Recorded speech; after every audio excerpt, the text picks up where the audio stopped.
Hello everyone and welcome to another talk. We're going to work a bit on guitar solo by Wes Montgomery on Days of Wine and Roses. And just as a side note, I'm working on a chord melody video for this arrangement as well. But we're going to pick up where we left off from on the last one, last Monday when we did our overview and analysis on this tune with the chord melody. So we're going to look today at the single line. I'm not sure how much we'll get through, and maybe we'll extend it out to another day as well. We'll see, but let me know what you think about that. All right. And if you're checking this out on the podcast and wanting to see video footage, that's available to our members on the YouTube member area. That's fretprints.com. You can learn more about that, and also youtube.com/fretprints. Let's dive right into it. So we finish out the melody here. Okay,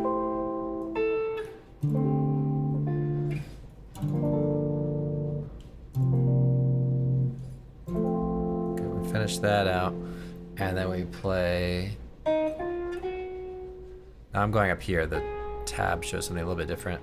Okay, and then play. Okay.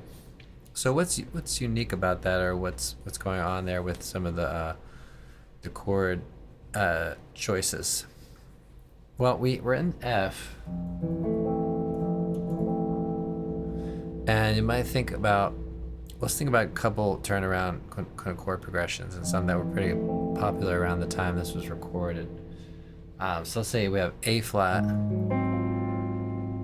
7 or 13, and then D flat, okay, and then let's say G flat. Okay, now another variation of that would be, instead of the A flat root note, you see I'll put a D, but everything else is the same, so this it becomes a D7 sharp 9. Then we get the D flat, and then the G flat. So there are a bunch of kind of variations on this. You know, you could also play C into the F.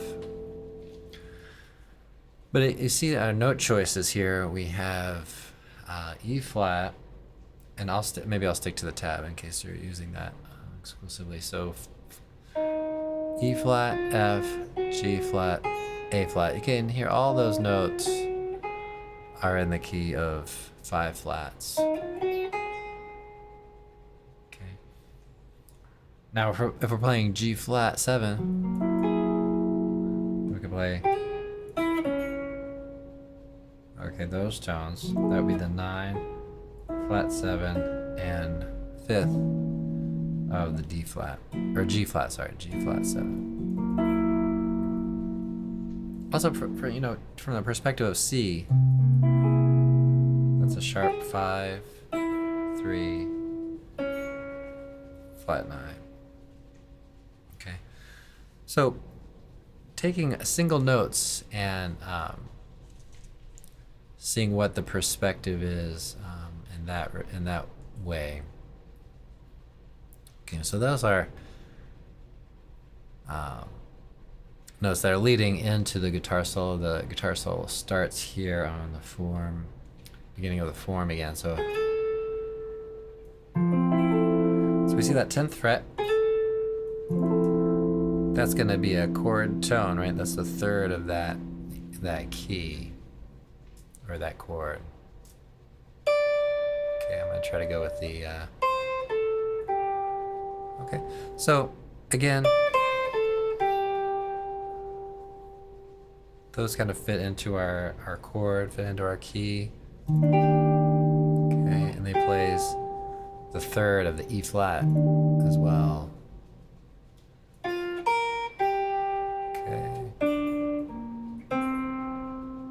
Okay. So what do you have there? Let's check it out. Okay. All right. Well, we don't need to spell out maybe every tone, but we see if we take a look at, let's say, these tones here, just kind of sandwiched here in the middle. Okay, we have, okay, well, it's kind of a G minor triad, right? Okay, from the third, right? Or up from the third. Okay, so it kind of goes from the flat third of a G minor to the flat third an octave lower. Well, that fits with E flat, okay, because that's the upper part of the E flat major 7. So if we have E flat major 7, so we have E flat, G, B flat, D. Those are the 4 notes. Now if we take those last 3, that spells out a triad. Okay, that's G minor triad. Okay, so kind of no surprise there. Okay. All right, and that works well on guitar because we oftentimes think in terms of shape and how that sounds. So that's helpful to kind of gain that. All right, and then we get D7. Okay, so we have, okay, kind of root note, steps back from it, steps back into it. So we don't need to really read a lot into that C sharp. It's just kind of emphasizing that root note again. It goes up an octave.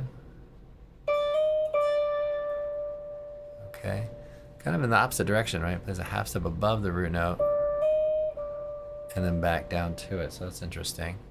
Okay.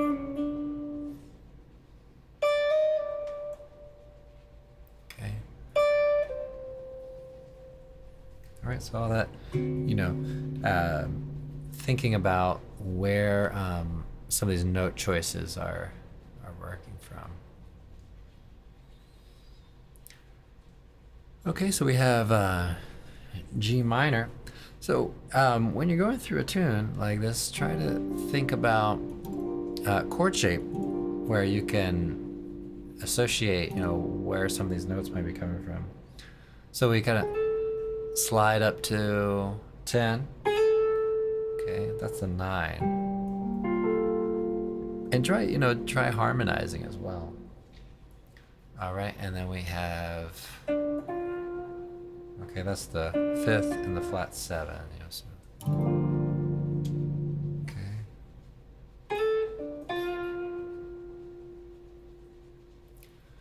Okay.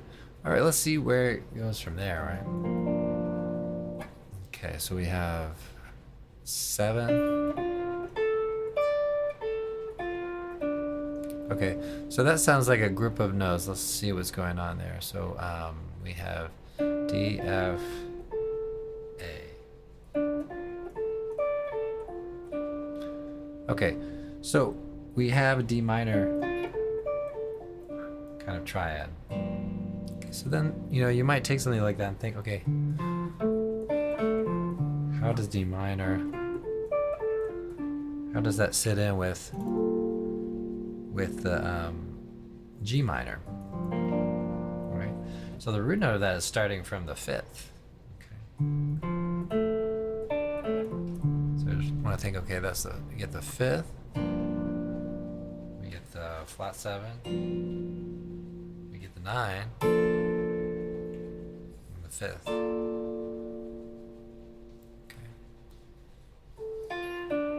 Okay, let's see what happens from there.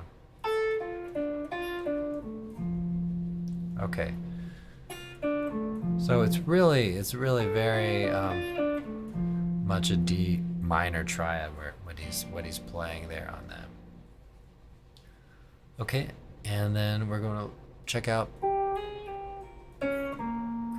Okay, now we get to that B flat minor. Okay, he's really pointing out.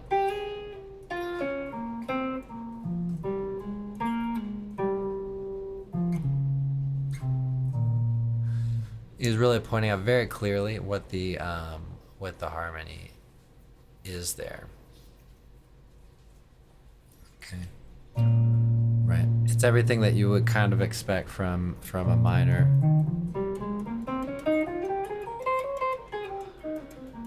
Kind of sound. And notice how he's not merely, running over all those. He's kind of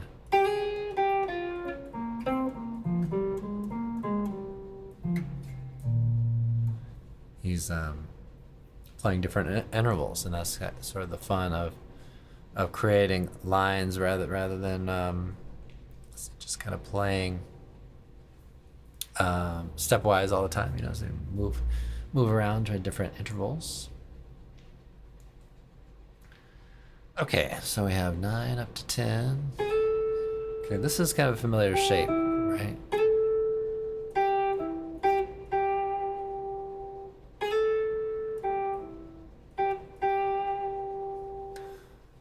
Now, we can think about this more in terms of about what's coming up, what's about to happen. So we've talked about this a bit on the channel, which is to play a little bit ahead of or change. Okay. So those tones sound very much related to A minor 7, even though they're start a little bit, maybe almost 2 beats before the A minor 7.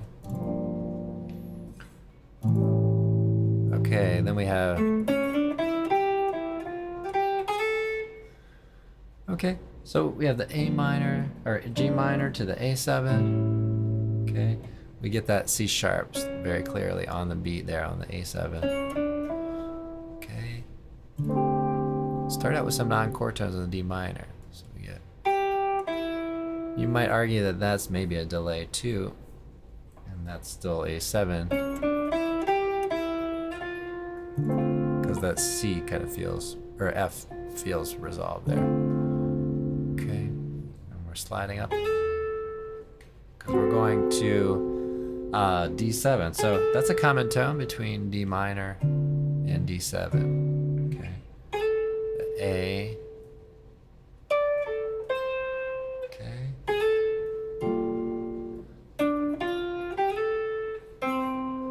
Okay, now we're back on G minor. Okay, so it's kind of sliding up to the A.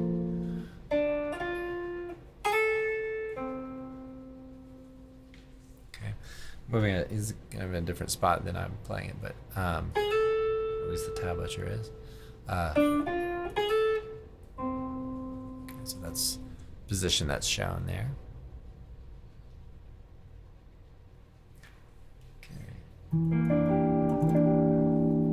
Okay, so we have E minor 7. So remember, this is in the key of F. So unsurprisingly, we're not seeing any accidentals that are outside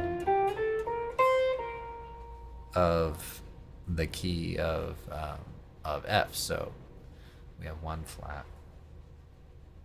Okay, so another takeaway on this is, I think, a little bit about what tones might occur on the beats. So we have a D that lands on beat 3. Okay. And then we have an A. Now that is not a chord tone, but it's pretty common use on that type of chord quality. That's the 11. All right, and then we get to the A11. We have 10th fret. Well, that's the root note. Okay, and this is a pretty quick passage. Okay, well, that's pretty cool. It sounds like he's already thinking in terms of that B flat 13, a little bit ahead there. So, okay, all right, and then we get kind of encircling this E, right? As we go down to the G13. Okay, so we got.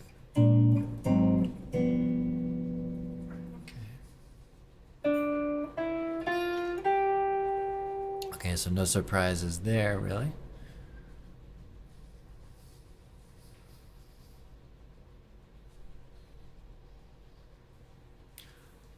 Okay, we got some nice rhythmic passages. Okay, get a short long. There, that's on the G minor. It's the 9 and the 5. Okay, and then we get, right? So maybe creating some sequence there. We get a similar interval pattern. G to C. Okay, the different parts of the chord. That's pretty clever. So we have flat 7 in the 3rd. Okay, so the chord is ascending, and his line is descending. So that's pretty cool. Okay, so that's a nice passage. Okay, and then we have B flat minor 7.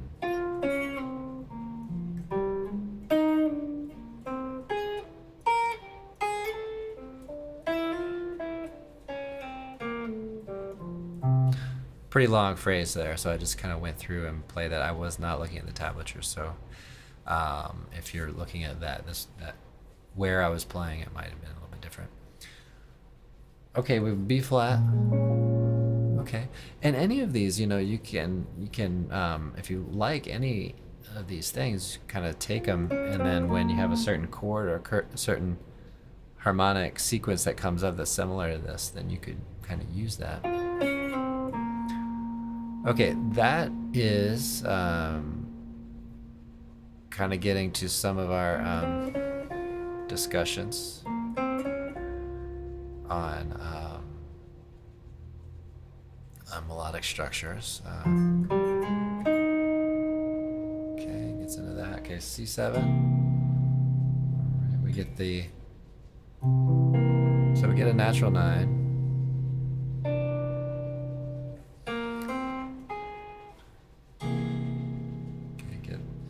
Flat 13. Okay, and then we get kind of approaching that 3rd again.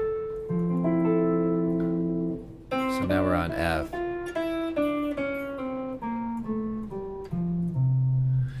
It's hard to say, exactly what and how he might have come up with some of these lines, but you can see it fits into some of our discussions with the bebop scale. Whether or not he was thinking in those terms, it's hard to say. But if we look at this, especially from the C, or he might just be thinking about a passing tone. But you could hear that we hit these tones: C, the 5th. Well, let's start with the D. So the 6, root, 6, 5, 3rd, and then the root again. Okay, so it really fits into that concept of the bebop scale. Major bebop. Okay, so we have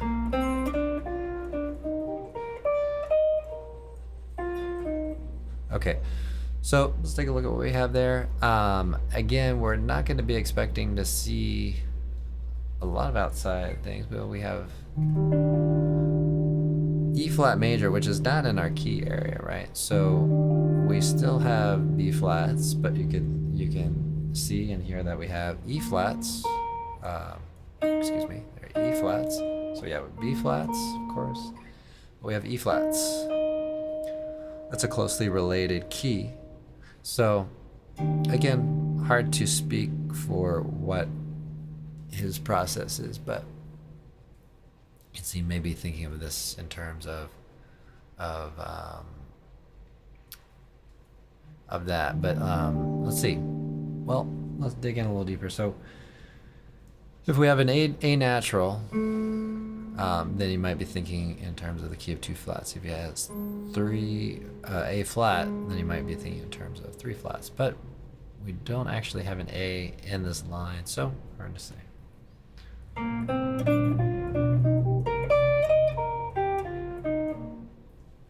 Nice line. All right, so might be avoiding that note, or maybe just doesn't hear that in his line that he wants to create at that moment. Hear that note. So, okay, this D7. We have kind of going back up above this root note and below it. We heard this earlier.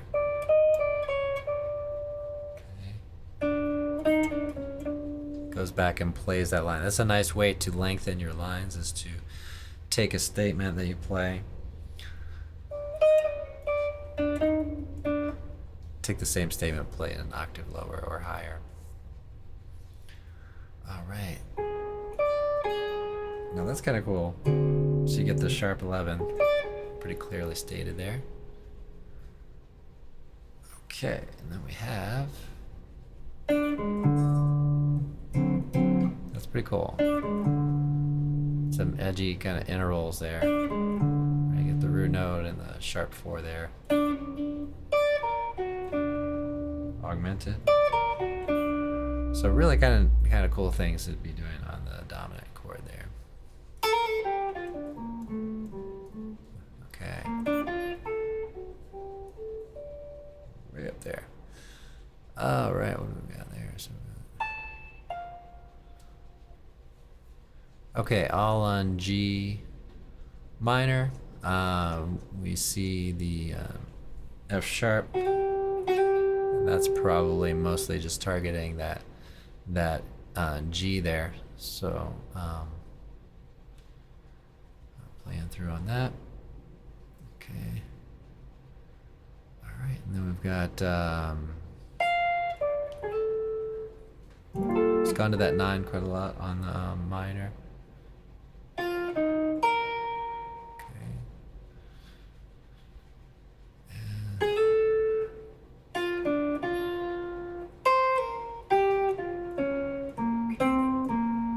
Okay, pretty clearly B flat minor there, so we get, now he plays that, it's very inside, and then you get the 9 on that at the end there, so you get a little color on it. Okay, let's see where else he goes.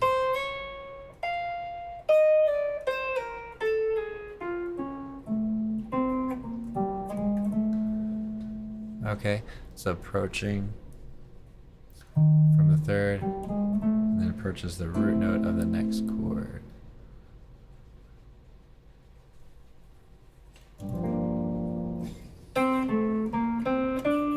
Yeah, so here, this time on A7, he's playing C natural, according to the transcription.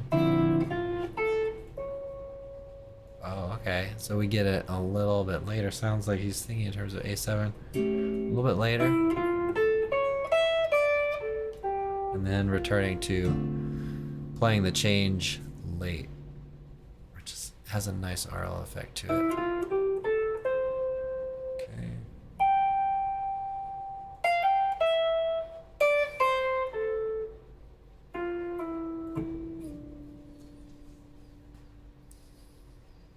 Okay, B flat 13.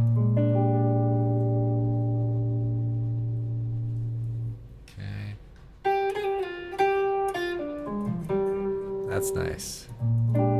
That's kind of a keeper.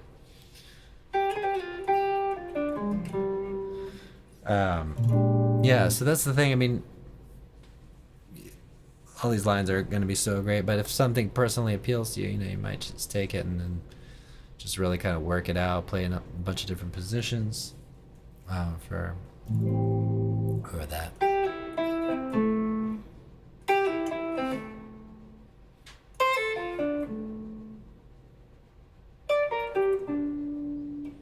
let's see where the tab goes on that. So okay, it's on the G minor. Okay, and then we have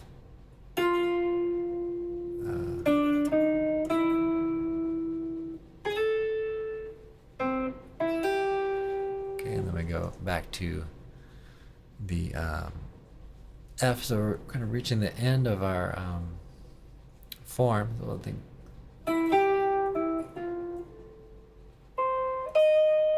Okay, got some flat 9 on there. Moving down to the flat 7.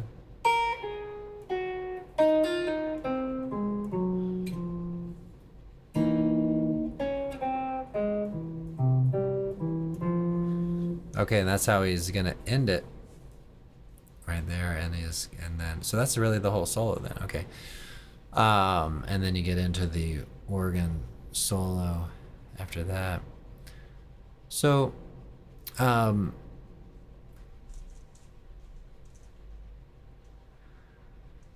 so a couple takeaways to maybe think about with this. Try to, this is just my personal recommendation, but try to see if you can internalize certain phrases and apply them to certain harmonies, and see if you can play them on different tunes and things. And then aside from that, just maybe take more of a conceptual approach and think about where some of the theory lies maybe, and see if you can apply that in various ways as well. All right, everybody, thanks for checking this video out. And again, like I said earlier, this is podcast, audio only podcast, and then we're gonna have this is also available in the member area on YouTube. So be sure to check out the website, footprints.com, to learn more about that. All right, everybody, thanks again, and I will see you in the next one.